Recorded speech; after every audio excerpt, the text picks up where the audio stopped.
Hello, everybody. Welcome to VRIC Media, your most trusted voice in metals and mining. My name is Jesse Day. We're bringing the VRIC to you each and every week with our series of online panels. Very excited for this one. We've got Vince Lanci, commodity fund manager and publisher of Gold Fix, and Jordan Roy Byrne, charter market technician and master of financial technical analysis and publisher of the Daily Gold. We are, of course, going to be diving deep into the gold and silver markets as well as the broader economy and getting their thoughts. Gentlemen, it is great to have you both on the show. Thank you so much for the invitation, Jesse. Great to be on with you. Great to be on also with my pal Vince. That's right. We are brothers from another mother. Yeah, thanks for having us on, Jesse. Thank you. Thank you for having me on. Yes, and when I booked the two of you together, I had no idea you even knew each other. Turns out you're good friends, so this worked out very well. I want to start off with the broad economy before we dive into the gold and silver space.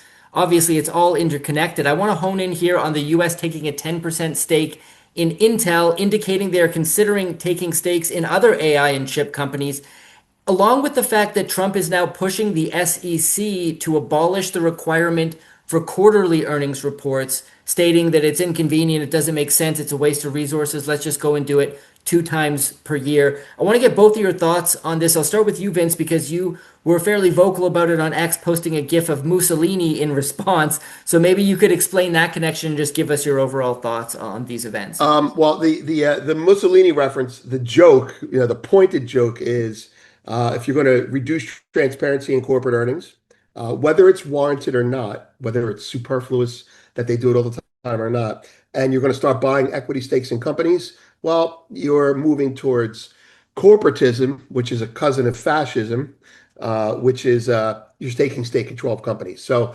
joke aside, that is a path, and I'm not waving a flag. I'm not waving an alarm bell or ringing an alarm bell. But the material thing about it is, as it goes to the economy, right? There are. I'll try and keep in mind that Jordan's here. I don't want to just babble. There are two major points on this for me. One is big picture, and one is current events. Big picture, the world is protecting itself now. Supply chains are being rebuilt locally, friend-shored and onshored, and as a result of that, all nations are restricting their commodities. So we are also restricting things. We need to protect our industry. We also need to show to other countries that they can invest in our industry because we're going to buy our own industry. Everything's happening, and the whole mercantile thing. Nation states start to work and centralize, a little bit more authoritarian. So that's the big picture, and that's the trend anyway. If they're restricting what they have, we have to restrict or protect what we have. And that's protectionism, when you strip it away. The other thing is, and this is more current events, and I'm echoing something that Michael Hartnett has said. Actually, I said it first, but I think he was well ahead of me in thinking about it. When Trump started his economic reform to make manufacturing great again, he wanted to cut costs, or at least that was lip service that he tried to do, and Doge didn't work out, which you would expect. Neither side wants to cut costs, but soon as it seemed obvious that Doge wouldn't work out, he needs to just spend now, to go all in and spend. So when you're halfway through hell, go the rest of the way type of thing. And these two things, buying stakes in companies and reducing reporting responsibilities, are bullish. Whether you think it's good bullish or not, I don't know. But the expression that Michael Hartnett used was, we need a bigger bubble. We need bigger valuations with which to spend. Now, there's reasons that that's a big problem, but everything that's being done at the fiscal side now, at the government side. So you buy a piece of Intel, that's a signal to other countries that you want to invest here to buy a piece of Intel. And I'm sure they're doing that. Saudi Arabia is cutting a deal to buy equity stakes. We need that, unfortunately. When you reduce the transparency of reporting requirements, let's assume that it's warranted, because I think we're too short-term oriented anyway. Everybody's worried about the next quarter. But reducing it makes it harder to look under the hood. So if you think they're cheating now, how much more are they going to cheat in for in a couple of years doing that. So it makes it harder to see under the hood. It reduces transparency. And uh, if that were the only thing going on, I'd say, you know what? Yeah, do it. But when you combine that with what I just said about Intel, and you combine it with the fact that the one big beautiful bill was um, gave special enablements to companies to spend more and write down more right away. So everything is going towards we need a bigger bubble. So my fascist paranoia aside, it's necessary from the point of view of government to fix what's going on. So I went on too long, but you get it. No, no, that was perfect length. Jordan, your thoughts? No, I'm glad he went on too long because Vince is way more knowledgeable about all those things than I am. But I would just add from a markets and technical standpoint, and that's how I like to look at the economy and kind of larger trends. I kind of look at, okay, the big picture charts, where are things going? The stock market, the US stock market, it's still in a secular bull market. Okay. Now it's really rare because we have gold in a secular bull and the stock market in a secular bull. The only other time we really had that was in the mid to late 60s if we're using gold stocks for replacing gold, which is a great comparison because of course you couldn't buy gold then. Gold stocks were gold mid to late 60s. So that's a comparison. So I'll just say, I'll push back on a lot of the people, who you probably interviewed, Jesse, and who are all over the place. We're going to crash. We're going to have a recession, big downturns coming. Yes, at some point, but is that imminent? Doesn't look like it doesn't look like it with respect to the stock market and how things are trending. So they're going to cut rates, and yeah, that isn't necessarily. I mean, there are points when they cut rates, and that's a huge bearish signal. But they could cut rates, and maybe they'll get a mini bubble for another year. I don't know if we're going to see this huge melt up and this huge bubble that other people are talking about because when it happened in the 90s you had commodities were in a secular bear market. Gold was in a secular bear. Also, emerging markets. They had that big crisis in the late 90s. So there was only one place for all the money to go. That was in U.S. stocks. The bond market was still healthy at the same time. So now the big picture situation is completely different. So yes, maybe we could have a mini bubble for a year or two, but I don't think it's going to be similar to the 90s. Instead, I would look at something like the late 1960s as the best comparison because too much money is going to gold and hard assets at the same time. So that's the question. Trump needs a bigger bubble. That means more inflation. And the question is at least some of the money, is more of the money from this point forward, is that going to go into stocks in the places we would want it to go? Or are we going to see an even increase in the capital moving to gold and hard assets and less so into the stock market? I think that's the question. Like, how does this play out with respect to the rate cuts and the ramping up the spending a bit into the midterms?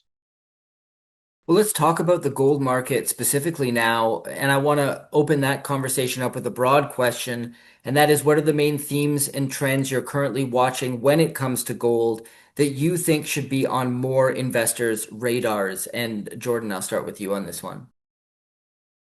Well, the first thing I'd say is I think investors should be watching for a peak in the miners.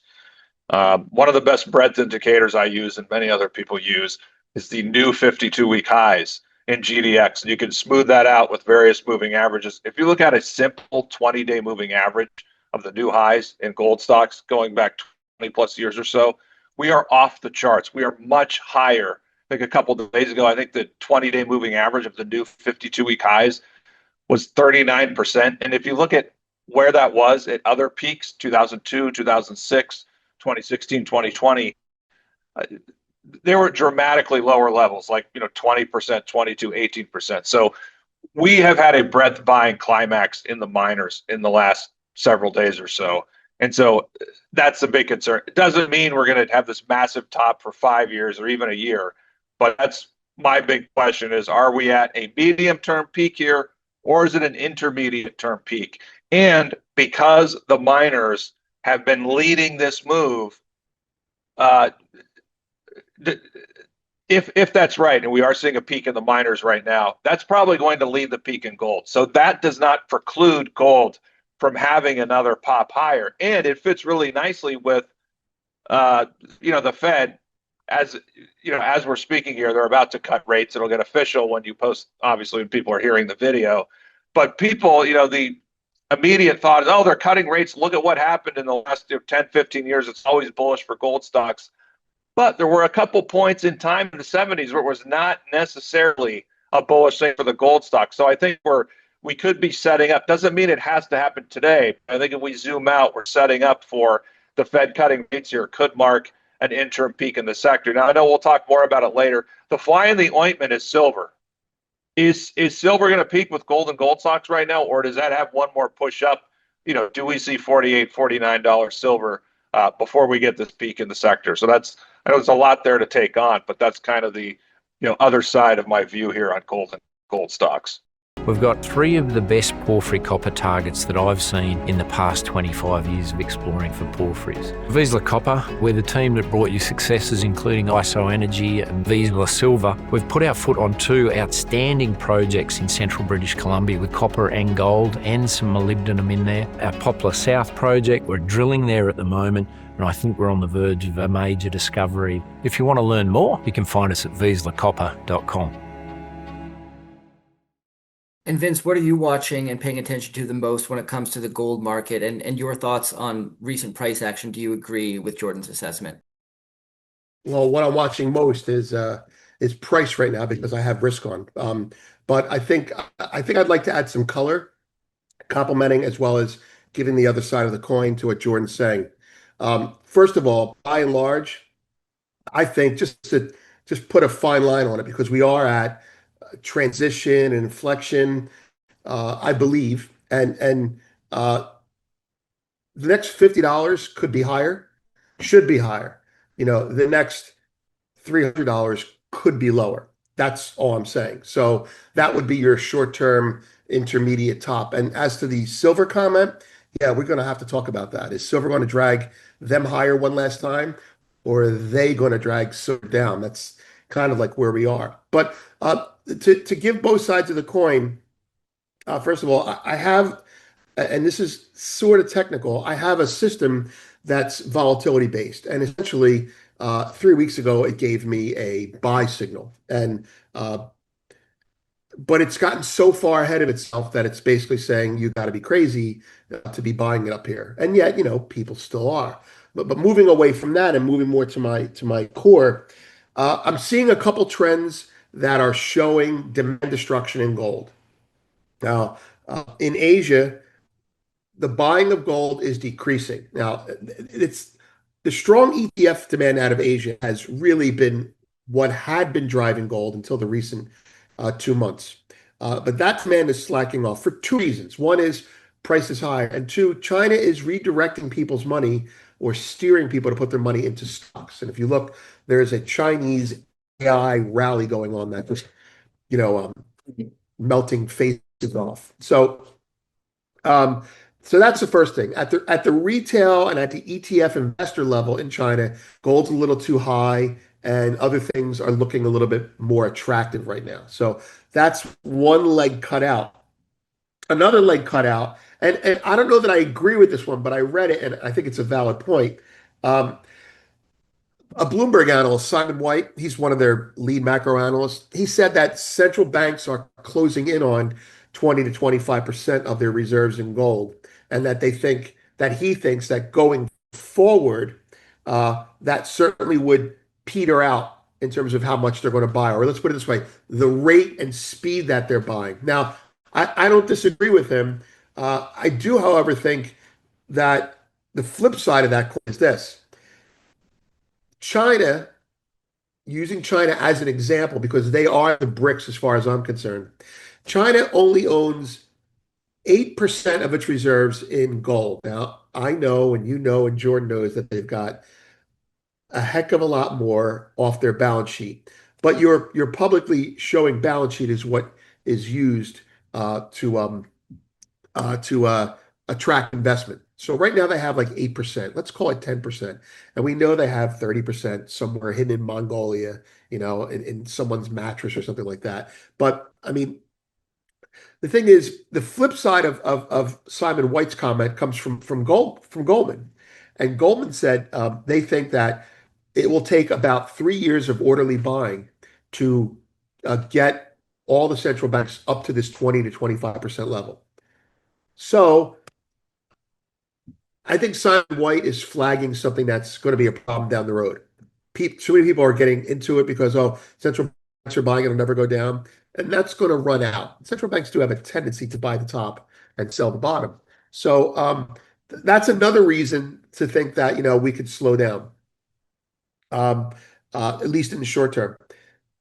The other thing is much has been made about this recent rally, and I can be extremely bullish about this, and and I will be, but I want to be careful. There are three major buyers that take turns buying gold as what we would call high conviction buyers, people that are reasonably committed to it. And they would be, and I'm kind of paraphrasing Goldman here, they would be macro discretionary, and those are the largest hedge funds. They would be central banks, and right now we're talking Asia and BRIC central banks. And the third one would be American ETF buyers. Now, throughout the last 3 years, starting in 22, your listeners may know this, but when China was buying, the West was selling. So American ETF sales were hitting the market as China was scooping it up. Okay. And then we had a period there where China kept buying and the Americans did nothing. Now we're in a period where China is buying, not as much as they had been, but China is buying again, and the American ETF buyers there. So you've got the American ETFs that are worried about recession and or inflation, so they're putting a larger allocation, and they're very dollar related. If the dollar's weaker, they're just going to buy more. They think very neo-Keynesian that way. Then you've got China, which is buying because I think the BRICS have something up their sleeve coming out soon. And then the third category that I mentioned is macro discretionary. Now, the macro discretionary funds, they're the biggest funds in the world. They can hold their own against a central bank who's fighting them, and they hold positions for 6 months to 2 years. Now, the last time they bought was between January and March of 2024. And then in March, they started to buy more aggressively. So from March 2024 and they held it until roughly the election, a little bit later. And so they made $700, $800 from that. And I think we've spotted them buying again. And so part of me wants to say Jordan's right because it's too high and everything about that. And another part of me wants to say we might have further to go. So where I come down on this is the next $50 is higher, the next $300 could be lower, and that's why I have to come down on that. I think I don't think the market's ahead of itself necessarily in terms of the long-term fundamentals. I just think over the next 2 to 6 months, mind you, I'm long while I'm saying this, right? So I'm just not irresponsibly long. The next 2 to 6 months, you will see, and this is going to be, I think, especially important for miners. I think that the miners had been underwater so long that American funds and investors, at the end of the year, when they go to rebalance their portfolios, they're going to take their profits. They're not looking at it obsessively like Jordan and I are. They're going to say, okay, let's be done with this and find something that's cheap. Maybe they'll buy energy. And the reason I think that's more important than usual is, what are we up 85, 90% on the GDX this year, Jordan? Something like that. 95% Yeah. approximately, yeah.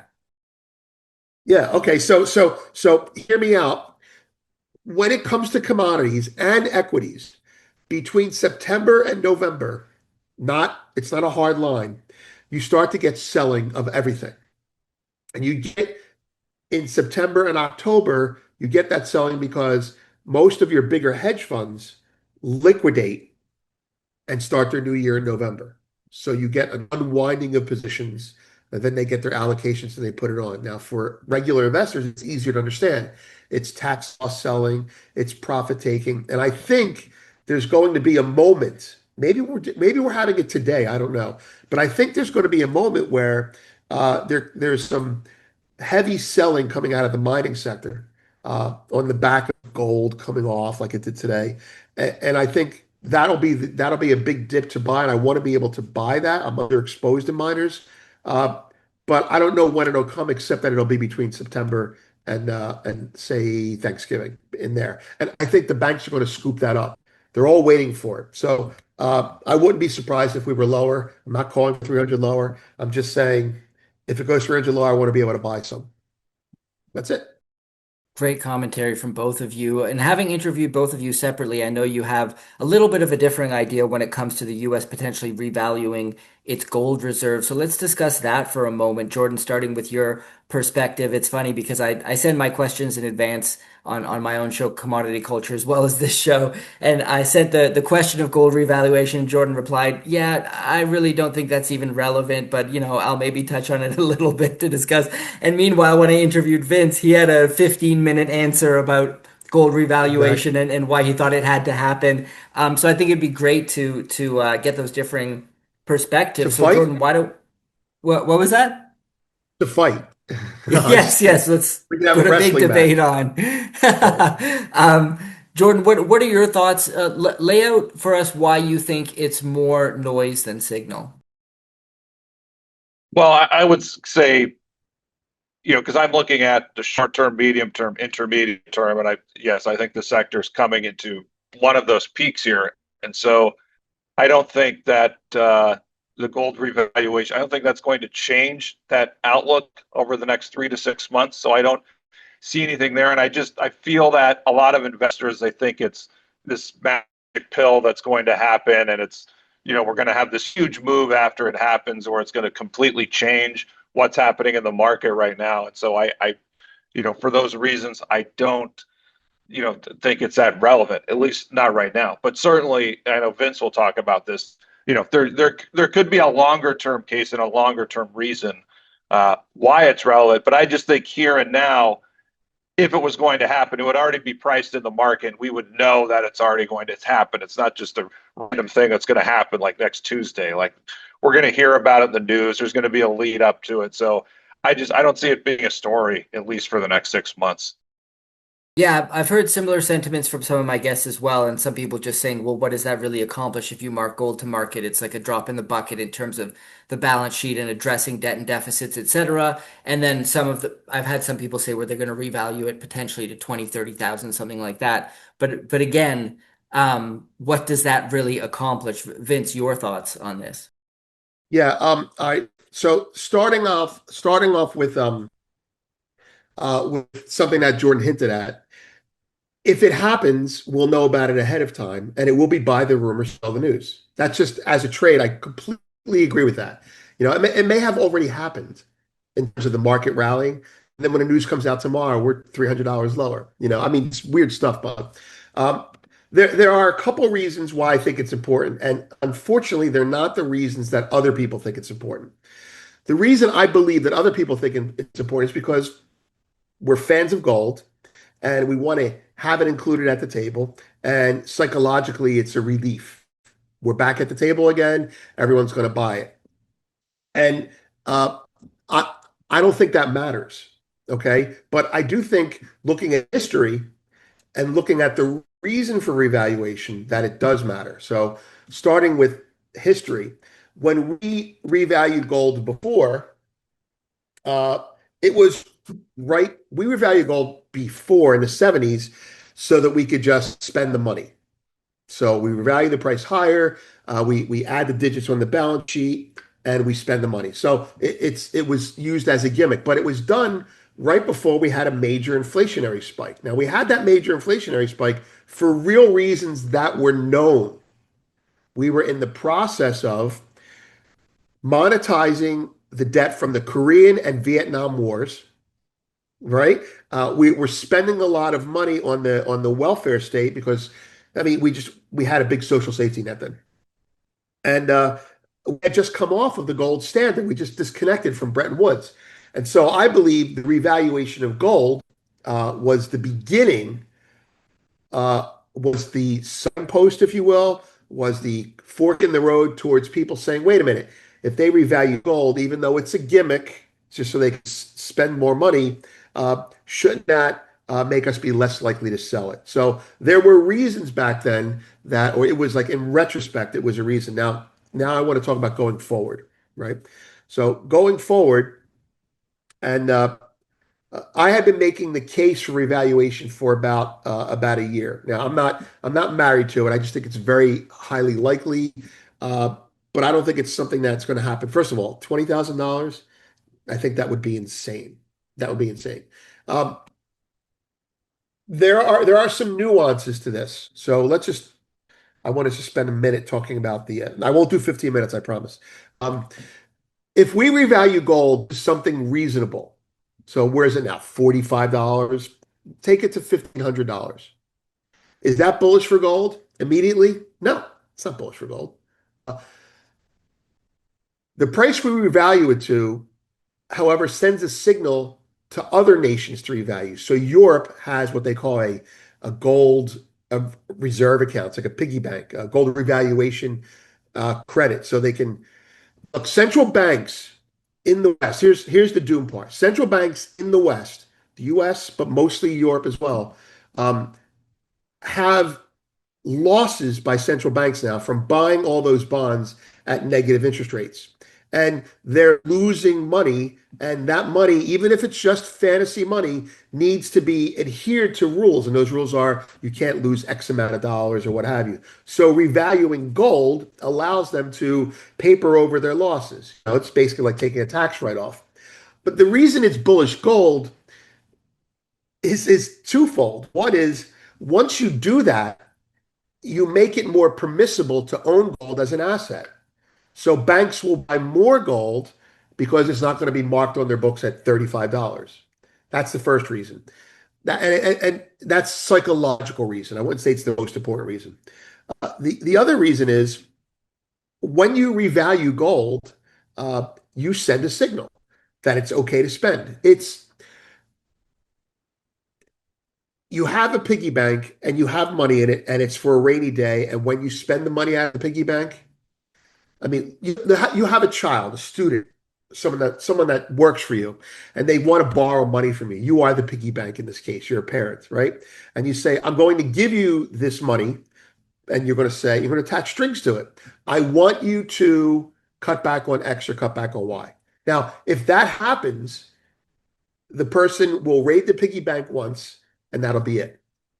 But now we're dealing with governments, Western neoliberal, neo-Keynesian governments. So in 1971, we raided the piggy bank and didn't pay down any debt. We just spent more money.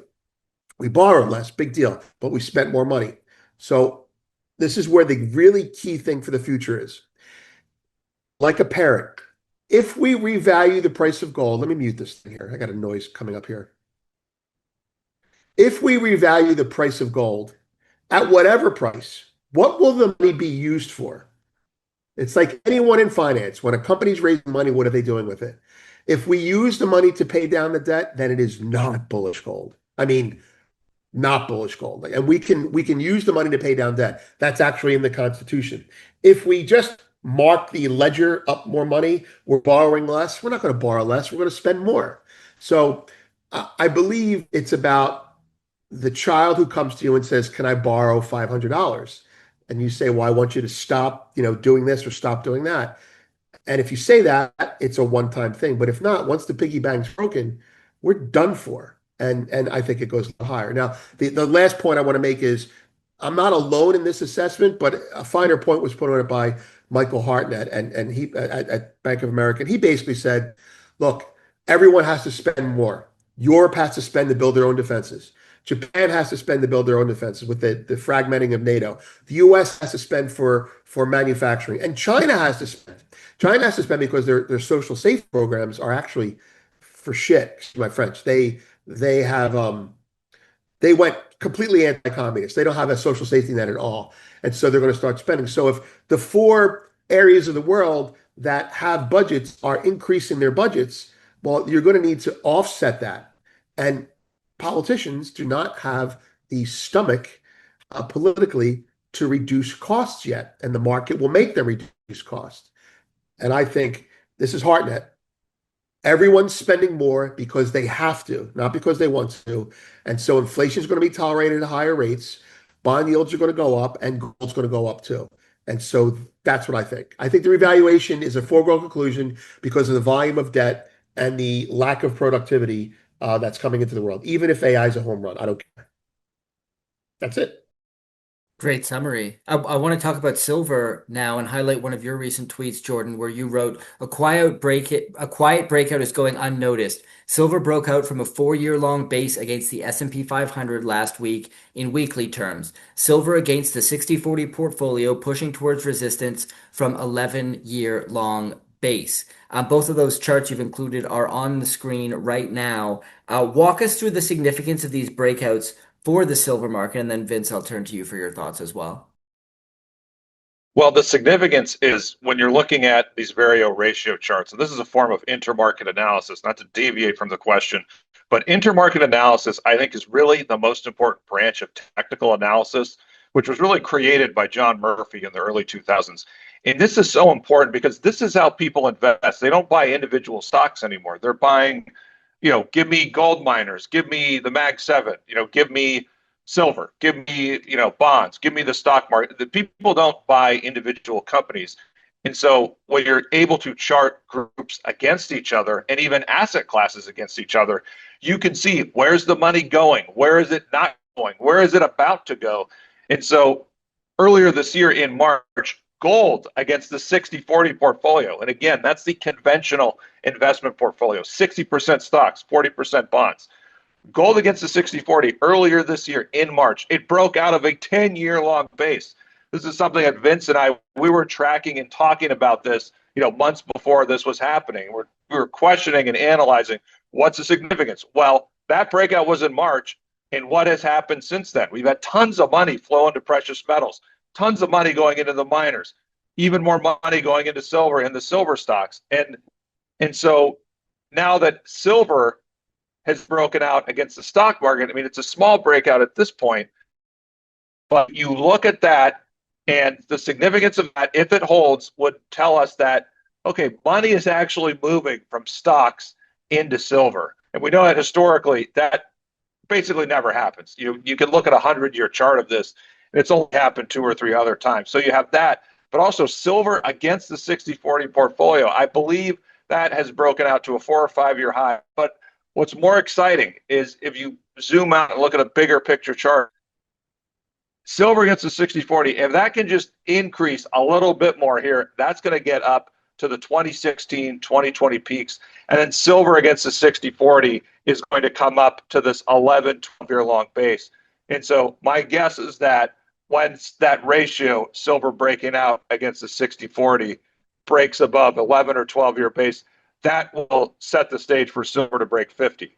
Because again, that breakout tells us that capital is moving away from the stock market in the 60/40 and conventional portfolios and into silver. And by the way, if you look at GDX or the XAU against the 60/40 portfolio, that's broken out of that 11 or 12-year long base. So that's happened in the last month.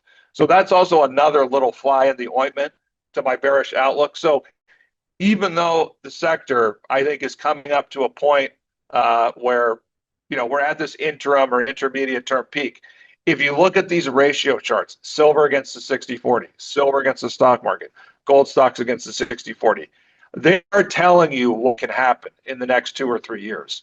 So again, even though we could be at an interim term peak here, these ratio charts are telling us it's building up. There is a lot more capital that can move out of conventional assets and into silver and the gold stocks. We've already seen it with respect to gold. Now we're going to see it over the next year or two with respect to the other parts of the precious metal sector. And finally, just one last thing. Again, that's one fly in the ointment with my short-term outlook here is, do we get silver popping from 43, 44 to 49 and that massive resistance before we put in the peak here in the sector? Because we know at the end of these moves, typically silver leads at the end. We get a mini blow off in silver. So that's something to look for. If I'm too early and we could see more buying in the sector for another month, maybe silver is able to pop up and peak at 49. And then it corrects for 6, 12, 18 months and sets up the second greatest breakout of all time, which we talked about in the last interview. Yes, and before I move on to Vince's comments, I just want to clarify one thing because both of you were saying we're reaching an intermediate term peak here in the market. For some people watching, that might be concerning them who don't really get the bigger picture. So for your average investor, for example, who's just in it for the long run and is following this gold bull market, which I know both of you believe is a more secular long-term bull market, then this short-term potential for a correction is essentially meaningless, right? Yes, in the very big picture, absolutely. Because you can look at the history of the secular bull markets. There are periods, a year or 6 months, 9 months, 4 months, whatever, where the market corrects. And so this correction will be necessary to build a base for the next move high. Gold is not going to get to 5,000 or 6,000 without some big volatility along the way. So I think we're depending on where the peak is here and now, we're going to see some volatility after that to the downside. Okay, great. Thank you for clarifying that. Vince, your current thoughts on the silver market? Yeah, the I mean, I don't disagree with Jordan on anything on this, and I want to add just different perspective. He was talking about money flowing in. I'm going to talk about that very quickly. And he was talking about a breakout, and we're going to talk about it as well. Some of this we talked about. He and I have talked about on his show when we do our monthly. And the first thing is money flowing into silver versus stocks is strange, something that he said. And so I'm here to corroborate that, to say that in a normal environment, an environment where things are behaving normally, there's no geopolitical tension, what will happen is American investors will buy stocks. They're always long stocks. And if they want to hedge a recession, they'll sell copper and literally, and they'll sell silver because silver is 50% economic and they won't sell gold. And when the higher the stock market goes, it seems like the more silver lags it, and we've seen that with gold as well for different reasons. Now, something changed at the end of, I think this year at 24, leading into 25, but silver caught fire from those macro discretionary guys, the guys who bought gold for 6 months to a year at a time. And silver's not a market you do that with. I mean, you don't, when you buy silver, you know that you have to be committed to it because it's a roach motel if you're going to trade it short term, big volatility. And they're back and they're buying and they're the ones driving it. So now I'll give you the fundamentals of it compared to last year. And this is kind of surprising. And you could take it as bullish or bearish. Indian demand in 24 was off the charts. It's like not off the charts, but the chart was like something like 88,000 tons, a little under 8,000 tons. This year, so far, it's very light, using this as an example. This year, it's very light and silver's at all-time highs. So, not all-time highs, okay. All-time, non-spike highs, reasonable highs. I think, and I believe that Indian demand is slated to come back in the last half of the year. There were reasons for it. They were buying gold. But I've looked at some analysis and investment demand is now picking up. And so in India, gold's too high, let's buy silver. Okay? That's what they're doing. In China, it's gold's too high, let's buy platinum. Right? And they're buying silver too for different reasons. But what I'm saying is if silver holds this level, this dynamic level, and there's no negative news that comes out on it, there are two reasons to own silver for the next 6 months, which would play into the spike high, and that is number one, physical demand in silver in the BRICS has actually been low this year. Simultaneously, we have a lot of silver coming to the US, which brings me to point number two. Number two, as part of the protectionist package, Trump put silver on the critical minerals list. Now, it's not a done deal, but it's pretty much a done deal. They have to approve it. When you put a mineral on a critical mineral, even though silver's always been a critical mineral, they just never wanted to label it that way. When you put a critical mineral on that list, it opens up so many things to support that mineral's development. You need silver. So what am I going to do as the president of the United States if I need silver? Well, first of all, putting it on the critical list allows me to hoard it without telling anyone. I can just buy it. And that's what they're doing. That's what they're going to do. Number one. Number two, it empowers you to subsidize new mining. It empowers you to say, now, new mining is bearish because you have more silver coming up. But no, that's not what happens. The money gets spent on the mine, the cost gets passed through in inflation. It's kind of like the government's going to buy an ashtray. How much is the ashtray going to cost? $500 because it's the government. So the price goes up. And we're going to buy it on the market. Right now, JP Morgan and other banks that deal in silver, they're shopping around, scouring the earth for scrap. They're showering for concentrate, for doré bars. This is happening. They've already been doing it for China. We're going to cut a deal with Mexico, probably. I'm guessing, speculating here, where we get a bigger supply. So the demand for silver coming from the U.S. is going to increase. Now, I just want to put a number on it. I'm not going to put real numbers on this. If you use the analog of the last two critical minerals that we put on the list and what they did, those would be lithium and uranium. So when we put lithium and uranium on the list, in 2 years, I don't have the prices in front of me anymore, but I did the analog and I did the math, and it puts this is crazy. This is the crazy one. Okay, so if you use the analog of lithium, it puts silver at $140 in 3 years. Okay. If you use the analog of uranium, it puts silver at like $85 in 3 years. So that's what a critical mineral does. So it's not tomorrow. It's not a spike high 6 months from now, but it is a market that's just gonna, I'm looking at the markets now. I'm sorry. The data just came out. I know you want to talk about it in a second, but I'm laughing because it's going up still. Anyway, silver's supply deficit is not going away. It may be lessening, but I think the demand side of it is coming up from, as Jordan said, the funds that are buying it. The Americans that used to say, "Oh, I'll sell silver because it's economic," they're not doing that anymore. They're not doing that. They're picking on oil now, right or wrong. So I tend to think that, and this is where I think we actually agree like 100%. And I'm happy to be wrong. I think gold could be topping out. I want to see silver spike and reject before I get bearish gold. And we're not getting that. So it's the bull market climbing a wall of worry. If you don't think stocks are going to top out, you shouldn't be short silver. Let's put it that way. Well, the FOMC meeting is underway. The Fed has cut 25 basis points. Vince informed us in the chat on this interview, so very thankful for that.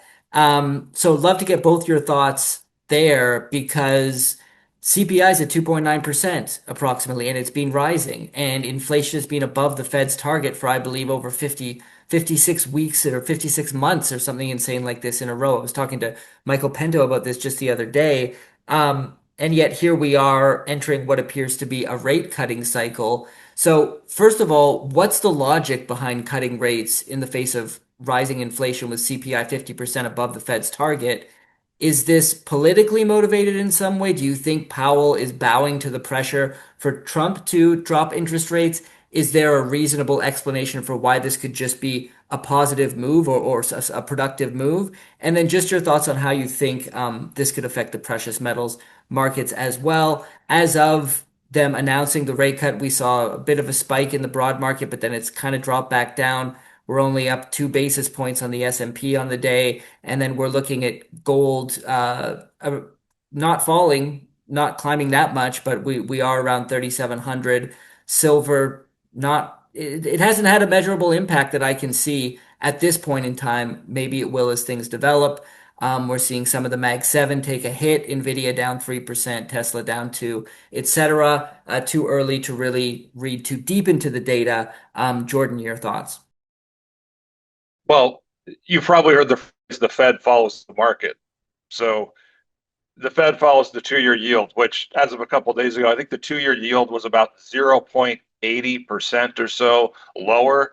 So, and the thing is, all not all presidents, but I'm sure most presidents have bullied the Fed chairman. I mean, you hear those stories about Nixon and LBJ in the elevator or whoever it was. So, even though Trump is a magnet for criticism, other presidents have done this.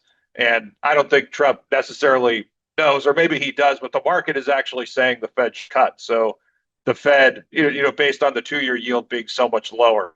So there is the Fed can just say, oh, we're following the market. And it's hard to argue that. And here's the other reason. We're in an unwinnable situation with respect to the U.S. being able to manage this huge mess. There's only one way out of it, and that is you have to run the economy really hot, and you just have to accept inflation. So cutting is not going to do anything. Again, there's only bad options here. There's no good answer or good option. The least bad answer is you have to run it really hot and grow your way out of the debt bubble like we did in the 1940s.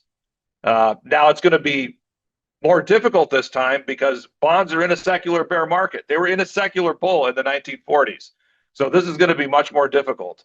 But that's the reality. We're going to have to run this thing really hot, and inflation, we're just going to have to accept it.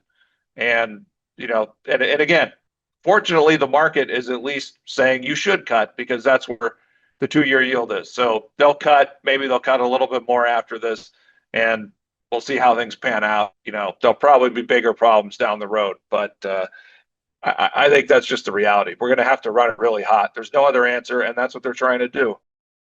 And do you think a rate cutting cycle, assuming they continue to cut rates, could have any effect on gold? I know a lot of people believe, and sometimes it is the case, that when rates get cut, gold reacts positively.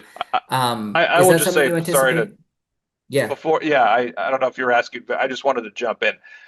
I yeah. think if they end up cutting like more than what's in the market right now. So what's in the market is about 0.75%. So if they cut two or a couple more times, I don't think that's going to move precious metals much. Again, I think the Fed starting the cuts, that's setting up for the interim peak. However, if we're 6 months down the road and the Fed is still behind where the market is, and it looks like the economy is really sagging, and maybe the inflation numbers are coming down a little bit, and then they have to cut some more. I think that is what would lift precious metals from that point. It's not going to be the first couple cuts. It would have to be, oh shit, things are really falling apart. We got to cut even more and more aggressively. I think that, and especially because you would get those cuts while precious metals have been correcting, consolidating for 3, 4, 5 months or whatever. Then the sector would be in position to really run. Right now, the sector's been on fire. So, I think smart money is going to be selling into this. Yeah, excellent analysis. Vince, your thoughts on the 25 basis points rate cut and the implications for the economy, Sure, assuming they continue to cut sure. rates. Yeah, I can give you a very quick and dirty analysis that I think will be accurate on what happened just now. The Fed said they're going to cut 25 basis points, and they're lined up ostensibly to cut for another 2 times for another 50 basis points. So it's 25, 25, 25. The initial reaction, I'm being like the reporter on the scene because this is my mind now. Gold dropped $20 on the news, and it's since rallied $40 off the lows. So it's been down 20 and is now, I'll give you here's the number here. Spot gold went as low as 36.50 on the news. Pull up a 15-minute candle, you'll see it. And then it went as high as 37.07 or so. So where is it right now? It's down $3, as you said. It's nowhere. But we shook out a lot of weak longs and somebody bought it. Why would you buy it after a 25 basis point cut? I think that there's a lot more buying underneath. And even though I want to say $50 higher, $300 lower, the behavior is telling me I'm wrong. So I'm moving the needle in my mind, saying I'm more likely to think that we need a high in silver.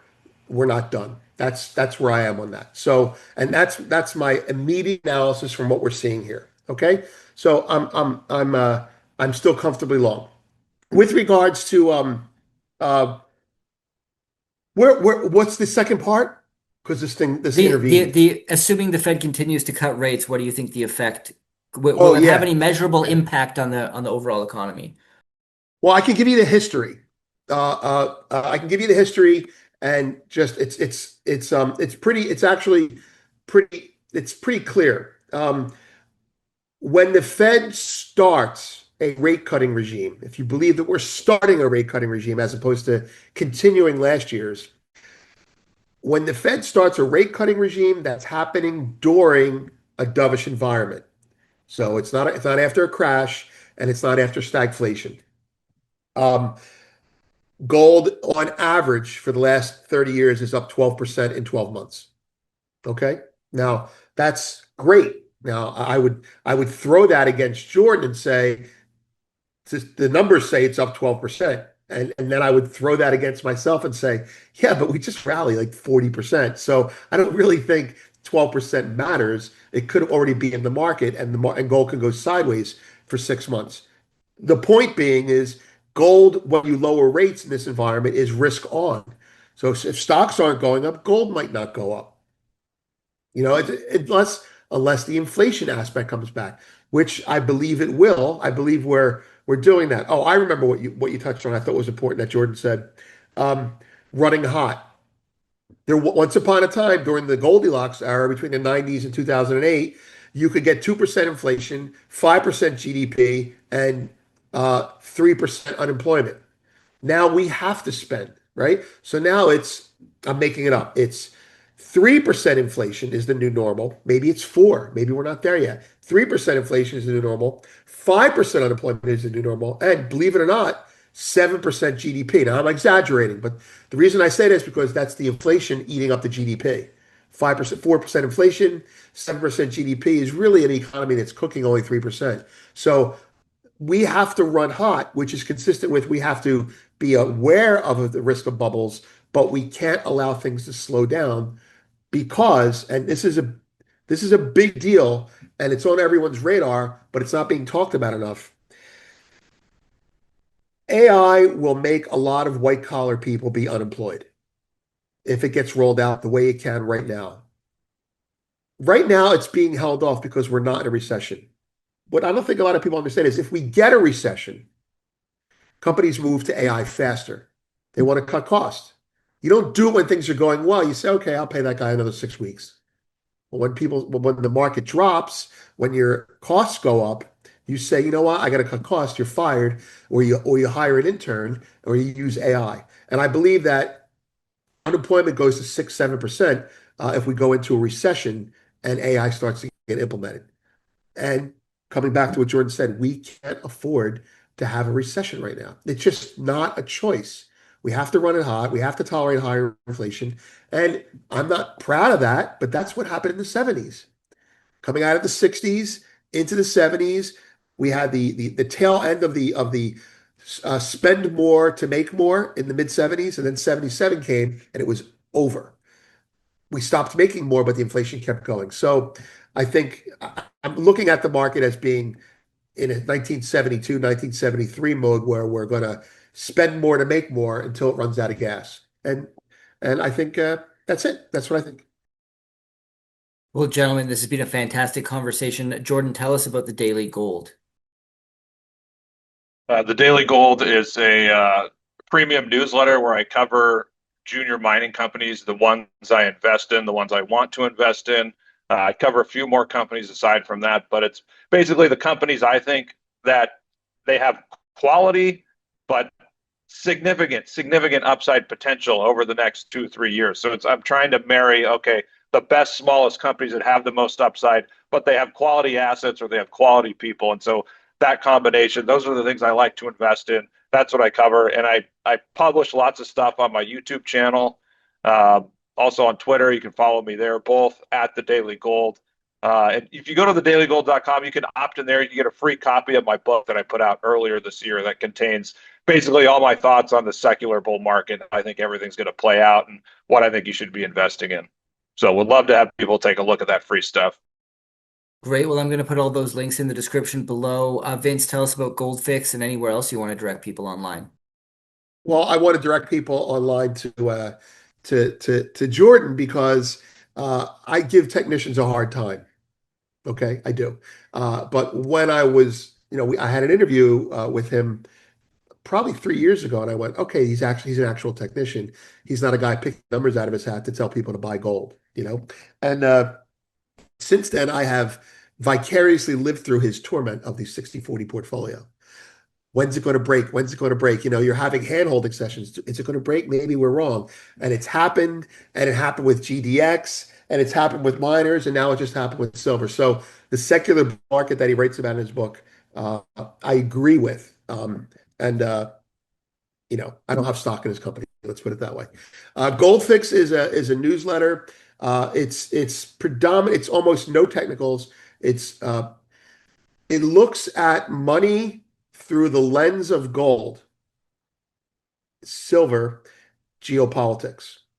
And so from a secular point of view, it's very timely. It plays on my core competency of understanding risk management and as a trader, but it's a little bit longer term oriented. The content on Goldfix is by and large proprietary analysis as well as in-depth breakdowns of bank level reports, such as Goldman, such as Bank of America.